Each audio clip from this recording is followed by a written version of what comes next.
So in the past, we've used auto enhancements, or what Facebook now calls standard enhancements, within their ads section, and we did not really have that many problems. So Facebook didn't really do that many weird things, and they were actually doing some what I would call good enhancements on our ads, and we just let the algorithm, the platform, figure out what was best for our ad performances without asking many questions. But if you want absolute control over your ad creatives and you don't want to risk tarnishing your brand image, then you're going to want to listen to this video. So I want to talk about why is using standard enhancements killing your Facebook ads and how simple of a fix it is to remove this. My name is Justin and I'm the founder at Wizo Media, an e-commerce marketing agency specializing in elevating thriving brands by simplifying e-commerce growth.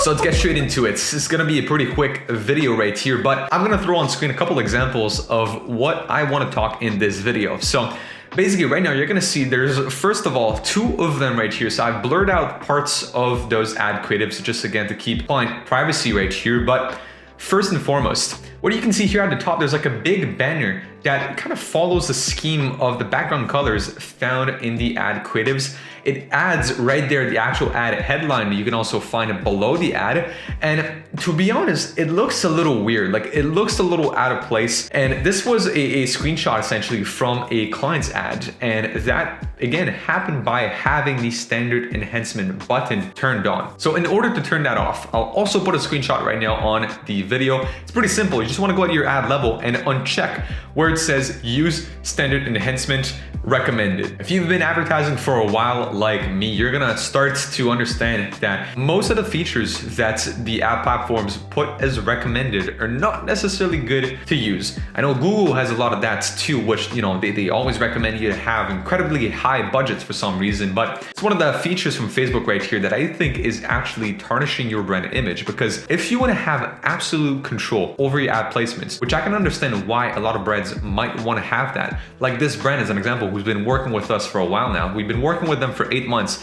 and they're very particular with the placements that they want to have with their creatives. Reason being, they just want to make sure that it looks in place. They want to make sure that their ad creatives look like where they're supposed to appear, that there's no cropping, everything's perfectly centered. And you're telling this to a graphic designer. I, again, just love seeing perfect brand image like that. So seeing this example, or the following one that I'm also going to put on screen right now, which is again, same example as the first one, but this one is with like a green banner that it added. You can also see that the way they cropped at the top and then the green banner that they added is slightly different. So the first one that was shown, it was plain color, so it was plain brown, and it was actually a little bigger. This one is actually a little smaller. It's more at the top, and it's not plain green, so it's green with an overlay. And you can see in the back there's a line. It's actually the background image that has been zoomed into, and it has been moved at the top within that background. And you can notice that those are not native Facebook ad formats. In both of these cases, those are not 1x1 feed formats. Those are somewhat of a form of a 4x5. And if you're advertising on Facebook, you know that there's no way for you to actually force a 4x5 format on the Facebook feed. So this again is only available through standard enhancements with the Facebook ads. So with that said, if you want to try and test these new features and kind of risk Facebook taking control of your brand image, by all means go for it. Or if you don't mind giving a little bit of freedom to the algorithm and potentially having some of these weird croppings on it, again, there's kind of no worries with that. But all I'm saying is that if you want to keep an A1 brand image, then you might want to be wary of that option. And then last but not least, as another example, I just want to show this one, which is actually the opposite. Instead of creating an extra space, so instead of turning a 1x1 ad format and putting that as a 4x5 ad format, that one actually messed up the positioning and the cropping of the ad. It actually kind of zoomed into the ad. So it was initially a correct ad format that was just completely zoomed into and cropped to fit into a 1x1 feed format. So again, this just looks a little odd. You can see that the bottom text of this ad creative is not where it's supposed to be. It's been cropped off, and then the actual brand logo was also supposed to be in the ad creative right here, but it's missing. It's not there because it has been cropped off due to standard enhancement being on. So I'll end this video with just a small disclaimer. If you want to have an A1 brand image and you want to take control over your full ad creatives presentation,